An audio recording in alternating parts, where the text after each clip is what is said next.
right. We are here on the Sales Operator Series. I am Brian Trautschold, COO of Ambition. Mike, how are we doing? I'm doing great, man. How about you? Doing well. I'm thrilled to connect with you. We've touched base a few times recently, and I really enjoyed it. And I was really happy when you said be willing to come share some of your expertise because you've been leading sellers, training sellers, enabling sellers, all these things over the last how many years have you been teaching people how to sell stuff? I've been in the sales profession this year for 41 years. I have been doing some form of sales performance improvement for 31 of those. And it's been by every name we can imagine because we've never been able to figure out what to call ourselves. But sales effectiveness, sales performance improvement, sales enablement more recently. So it's been a gamut of things, sales training, sales management development. But I've been doing the work for 31 years, helping organizations figure out how do we sell more, sell better? What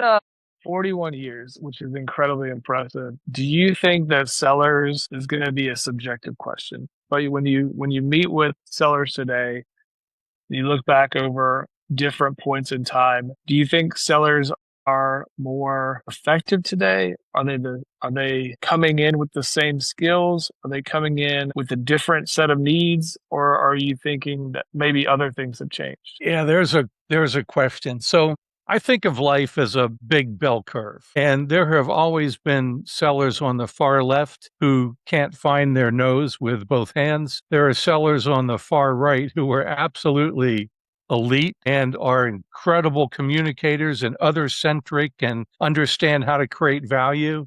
And then there's the big glut in that big bulge of the bell curve in the middle.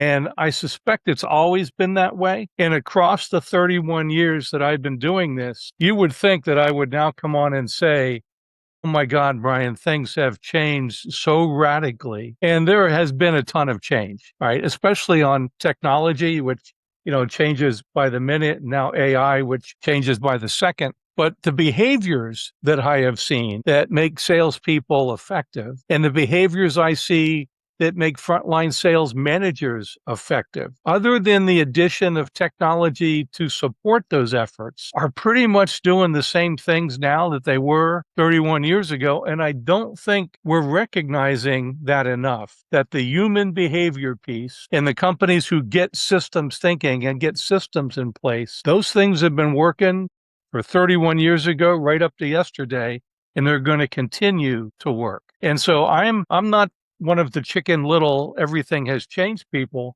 There's a lot of things that have changed. Markets change. This is a crazy one that we're in right now. But the things sellers and managers do to be highly effective are relatively the same. I am a little concerned with new entrants into the profession and some of the younger generations, although I'm not a generational difference person very much because, again, human beings, and we tend to be more alike than different.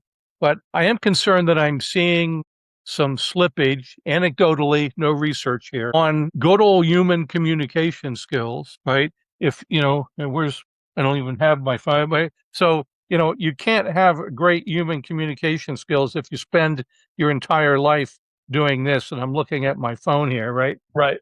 So I think that's created somewhat of a barrier. And for whatever reason that I don't get, I'm seeing a drop off on business acumen, financial acumen, how the solutions that we offer will impact the customer's bottom line and what metrics or measures, operational or financial, that we impact. I just don't see as much acumen around that. Now, maybe that's because they're younger in the workforce and they haven't been through as much of that training or seen as much of the world, but I've seen some slippage there. And, again, just the communication skills piece. A few things, and I want to I'm like tagging them as you say them in my head, but like the thing you mentioned about 31 years ago to today, and in a world where we keep hearing that AI is going to make this better, or AI is going to eliminate XYZ part of the process, or we have tools for XYZ part of the process, I do think we have tools to aggregate data to qualify the customer or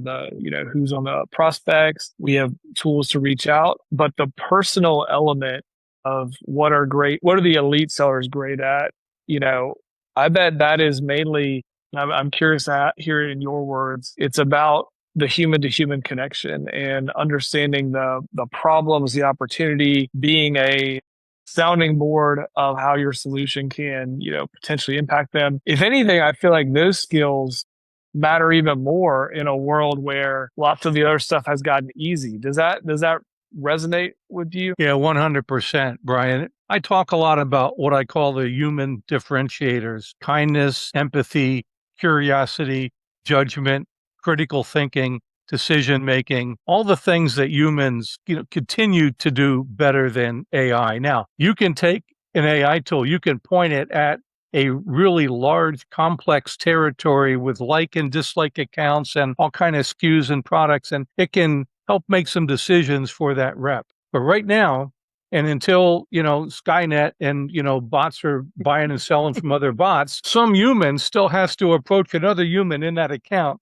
and have a conversation to create awareness, interest, and relationship to either purchase a product, to fill a need or solve a problem, or to upsell, cross-sell, expand in an account. Those are still very human to human communications. And again, on that far right side of the bell curve, I have done, let me get this right, 16 years of top performer analysis, frontline sales manager and seller. And I think it was a dozen that I conducted over that time period. And one of the things that I saw come out of that surprised me, and again, over these many years, which led to my statement of the human skills are still the same, I started to see these patterns emerge. And there's a simple one that I teach called ACC: acknowledge, clarify, confirm. And when you acknowledge, you do it with a you statement. You're feeling some pressure from your boss to get this resolved quickly, not, I understand. I know somebody that went through the same thing, or let me tell you this story about me. I make it about you. I acknowledge what you're going through, what you've shared with me, what you're feeling, and again, empathy in that statement. Then you peel the onion. Let me ask you this. Tell me a little bit more about the XYZ part of that, whatever it might be. And now I'm trying to really get to the root cause and understand it. And at the end of that, I say, let me summarize this to make sure I've got it right, Brian. And I summarize it and I see if I nailed it or you need to add something. That sounds like it's like so simple it couldn't possibly deeply matter, right? But I've seen these kinds of skills, these human interaction skills between a seller and a buyer and a sales manager and their rep make a massive difference, because one of the deepest seated human needs is to feel understood. Now, look at the B2B buying research over the past 10 years. Buyers keep telling us over and over and over, and I'm not sure why we're not listening more: sellers don't understand me or my business. Sellers struggle to communicate value to decision makers and executives. Buyers are struggling with sellers' integrity. Man, these are solvable problems, but it has to start with an attitude of selling or managing being servant leadership and other-centric. I'll ramble on this all day if you let me, but that's sort of where my mindset. I mean, this one of the reasons I was so excited to have you on is, I mean, just like ACC, like every seller or sales leader can take that today and incorporate that into their communication style or their formatting. And I'm going back to one of the things you said in kind of the initial part about the interpersonal skills and the communication skills. And I do wonder, is it this big chain, and does it start with, like, if your manager is not very good at acknowledging and clarifying and kind of like recounting back those same things to the seller, to the frontline seller, I wonder if there's just kind of this chain throughout the org. And I have a theory that a lot of these things, we put a lot of these processes in place. I'm going to pick on, do you remember Aaron Ross's book, Predictable Revenue? I'm going to pick on that book for a second, because I don't know why, as you were describing it, I'm like, so much of it has not become, it's not about, and I'm gonna say this like very, very generally, but like sellers, I think they're not thinking about serving the customer, or at least this is the maybe the stereotype right now. They're thinking about, I've got to hit my number. I've got to do these things. And I've got this series of numbers as part of the predictable revenue model, right? I've got to do X number of phone calls. I've got to do this many opportunities created. I've got to move this many people to stage X. And so in that mindset, which has been pushed by the org, well, then everything is just like a transaction, right? It's just part of the big puzzle. And, same thing for the manager rituals. Like those are all just like, I got to capture this data. I got to go find this thing. I got to put this thing in the forecast commit. What stage was that opportunity in? Like, it's not about the person to person give and take or serving that customer. It's all these little data points in Salesforce or in a spreadsheet. Does any of that make sense? I'm kind of like rambling there, but as you were saying that, I'm like, what you're saying to me totally clicks with a problem that we've got to revert in some ways. Absolutely. I agree 100%. And it's sort of a forest for the trees thing, right? You are all caught up in your activity or your thing or your goals, right? It's always me, me, me, me, me. How we're wired as humans. I don't fault anybody for that.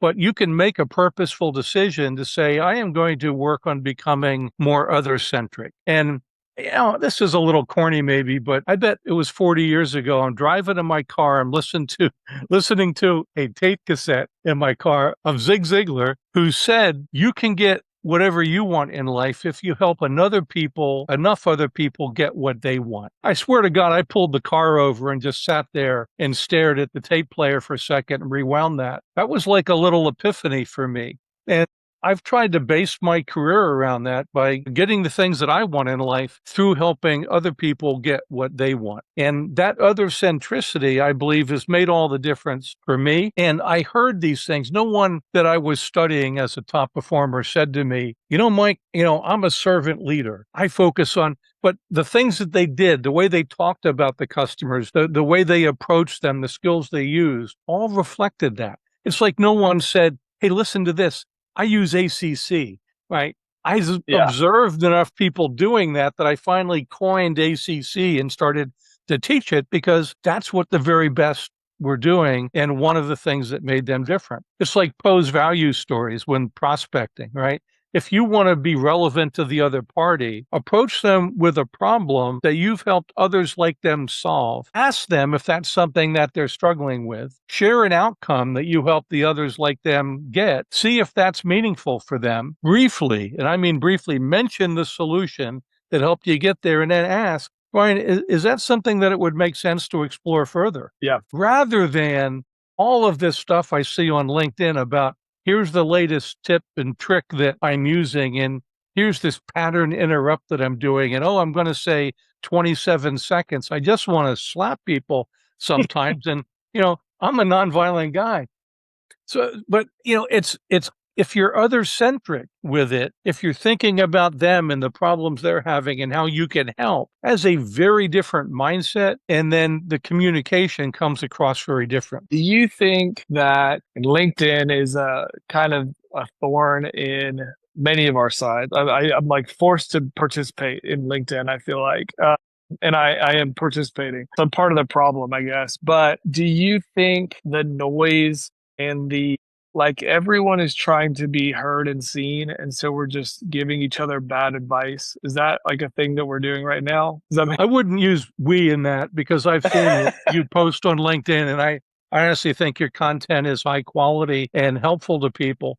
But there is a lot of that, right? We're all trying to figure out the algorithm, and and it seems to change on a weekly basis. And I'm probably struggling more than I should be because I refuse to participate in some of those things in the rowetry. And, I publish is the best thought leadership I possibly can, which often gets in large part ignored because it's not following some kind of format, or it might take somebody off site. And I just refuse to bend. I'm just going to keep publishing great content as best I can, and stuff that I know works in the real world and that could help somebody. And, I do get thanked from time to time, or I'll run across somebody who connects with me and said, hey, I read your book and, really got a lot out of it, or I saw you speak here and I tried this one thing and wow, that really worked. Those things mean a lot to me, and they kind of fuel me to keep going through all of the noise and the ridiculousness of the motions that we go through on LinkedIn. Well, I think it's what got us started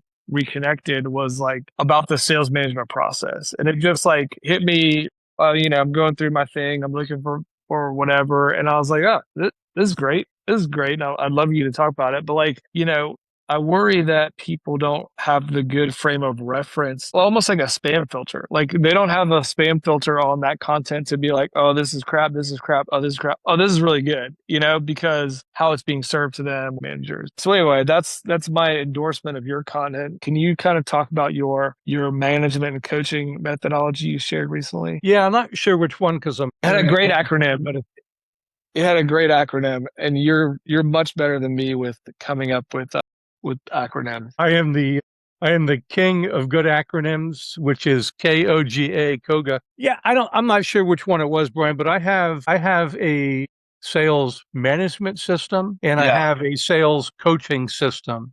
And almost everything I do is about systems thinking, because if you can put systems in place, you can start to operate in a cadence, in a rhythm, doing the most effective things at the most effective times. And so I'm a big systems thinker. The coaching system that I've got there's a framework in it that talks about what are the inputs, who are the people, what's the process, what are the outputs, what are the results. And as you walk through that, there's a place for diagnosis. I don't think we teach managers. We promote people into management, and we think we give them a stack of reports that they put under their pillow. Somehow they're magically going to understand what all those reports mean and what they should do based on what they're seeing. We don't teach that. It's crazy. And then we don't teach them how do they analyze what reporting is available, add to that discussion with the rep and observation or call recording analysis to figure out what is it that rep needs the most to go to whatever their next level is, and then systematically work with them to figure out what's the right solution. Is it training? Do they not know what, why, and how to do something? Is it coaching? They know what, why, and how, but they need to get a little better at it. Is it counseling? They've got a mindset or a self-limiting belief that's blocking them, or do they just need some straight feedback? And then I have models for all of those things. And when you go through that process, you diagnose, you plan, you set them loose to go do, and you get back together later to review, and you don't leave the session without scheduling that. Have a meeting, book a meeting is another acronym, HAM-BAM. Right? And you get that next meeting on, and you continue to do these rolling reviews where you stay focused on this thing you decided was important until the skill improves and the results follow. And then you pick the next most important thing. And if you're doing that with every member of your team, you are going to be on a performance improvement curve, getting into a cadence of continuous improvement. Now, most organizations throw so much at their frontline sales managers that they can't possibly do that. And that's the first thing in my sales management system: remove barriers to the frontline sales manager being able to engage with his or her team. Then you can help them hire more effectively. You can help them understand your process methodology and the customer life cycle, how they all fit together. You can talk to them about what are the management activities that work for us, what are the best practices for each and the cadence you should get into, what are the individual and team meetings you should be holding, best practices, what's the cadence, right? And then how does this coaching piece fit into that and make it part of that cadence that they go through, that they're constantly in some loop of going through that framework that I talked about with each of their reps. How are they going to manage sales performance? What are their sales performance management practices? And then how are they going to use the technology that they've got to support all of those things in their reps? And so that's my sales management system.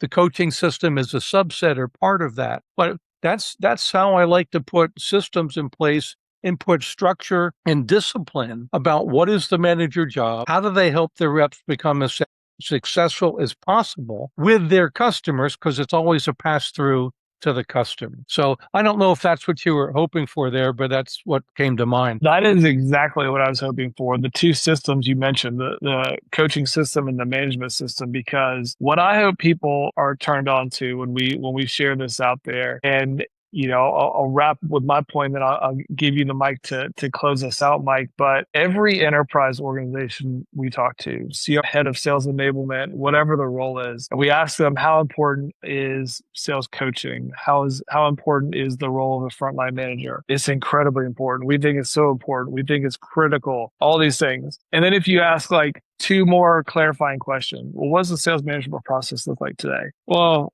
we don't really have a process. The managers have X number of reps. They have a quota. Great. Like, what's the expectation of what the manager is supposed to do to coach that team of how many people? Well, she or he is supposed to do these things, but cool. Do you track that? Do you have like a way of, seeing if that happens? And the answer inevitably 1, 2, 3 steps into the process is like, oh, well, actually, we don't know if any of that's happening. Oh, we don't really have a way to see if that recurring system and that rhythm of action is happening. And I think it's fantastic. And I really love for folks to, work with someone like yourself who's like, the system can be built. The system is right there, like you just described. Understand what the pieces need to be, understand where they fit, understand how to tell if it's viable, effective, impactful, and give the managers the tool set to be the fulcrum for that leverage point in the organization. As companies, and maybe I'll leave you with another hard question. So companies, in my opinion, you mentioned it, they're putting more on the manager. They're asking more of the manager, and I think they're asking more of the seller. How can managers or folks who manage the sales managers, what can they do outside of coming and talking to you to help drive the impact and improve the impact of those managers? What should they be thinking about to get the most out of what you and I think both believe is a high leverage position? Yeah.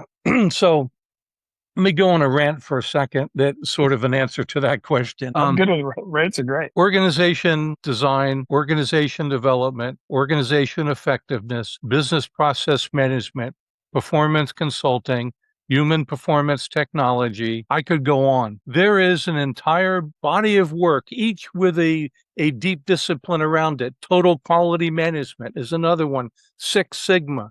All of these things are disciplines aimed at how to make your organization as effective as possible and get the best possible results. Now, out of all of those things I named, which almost any CRO will think is geeky, how many of these things are deeply understood by people running companies today? And the answer is not enough, not nearly enough. So there are bodies of work out there. If you're a project manager, there's a project manager, body of work, and there are certifications for that. There's literally none of that that's completely widely accepted, at least for sales management or sales. So I think the starting point is recognizing that there are practices for organizational performance improvement that are out there that can be studied, found, employed. When I started and got into this, I read 50 business books a year for 5 years about all of these things. I tried to give myself an MBA in organizational performance improvement. And I would read this stuff and I would see parallels and I would see where some things were different and I would try them out and test them. And then I got into this top performer analysis piece. In between those two things, that's how I built the body of work that I've got. That's how I've helped organizations get far better results. I don't see this curiosity or desire in a lot of leadership in organizations today, and sadly, especially not at the CRO or SVP or whatever the title is in the organization of the person who leads sales. So that would be number one. The stuff is out there. Number two, ask yourself, what is the purpose of a frontline sales manager? And if it isn't to get the best possible performance from his or her team, you have no idea what you're doing, and you shouldn't be in a position of sales leadership. And then when you ask that question and get the right answer, then you need to ask, what have we done as an organization, inadvertently perhaps, that's preventing our managers from spending time with their teams, diagnosing, getting to root causes, figuring out individual development plans, and working to field, train, coach, counsel, or offer feedback on a regular schedule, sticking with something until behavior improves and results follow, to constantly improve the performance of that sales team. And then when that happens everywhere, the entire organization, because that's the stuff that works. And it concerns me that the battle cry in sales is still far too often harder, faster, longer, louder, right? And now with AI, right, if we don't get effective first and then we just work on getting a lot more efficient, we just end up doing a lot more dumb stuff even faster. And I see way too much of that. Now, again, in my rant, I recognize it is a bell curve.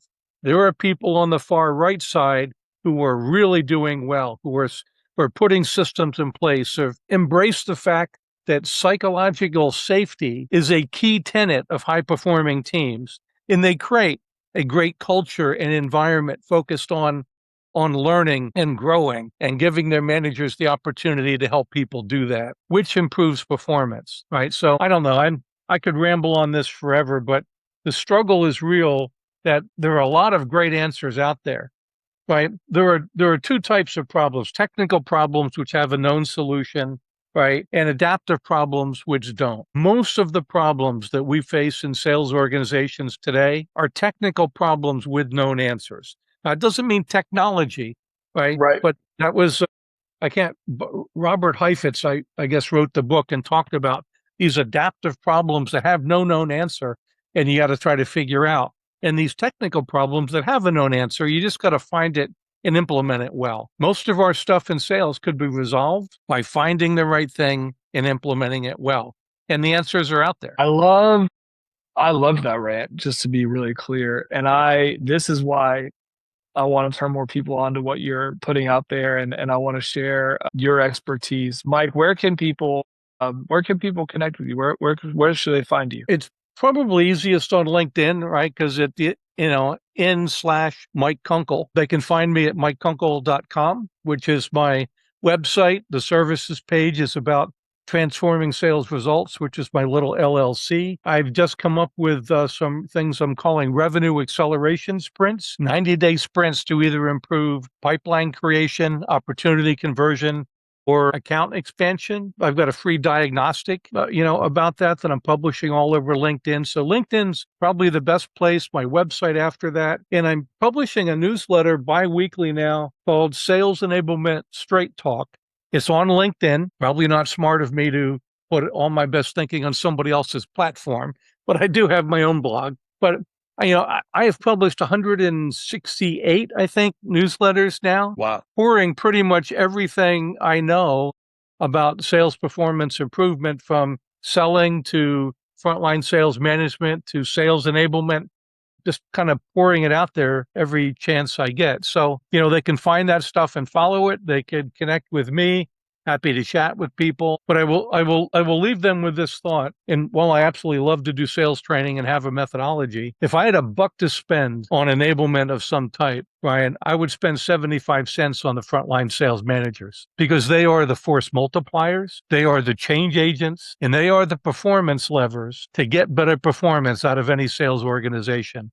And I have respected for years what you guys do at Ambition. So glad we reconnected and got a chance to do this. But people should be looking at you too, in the way that you are supporting those frontline sales managers and getting the results that they can from their team, because that's how you move the needle, right? It's through those frontline sales managers. I would encourage people to look up your stuff, to reach out to Mike. I love this stuff. I mean, we probably are one end of the bell curve of people who nerd out about managing salespeople and coaching salespeople. But I think there's something very noble in the impact that can have, and the impact that it can have on people's careers and on not only your people in sales, but ultimately you hope that passes through to the customer. I think it's, like you said, it is a leverage point worth investing in. Mike, thank you so much for joining the Sales Operator Series. That was just what I hoped for. Good. Thank you so much. You're welcome, Brian. Thanks for having me. And let's do it again before too long. Absolutely. Thank you.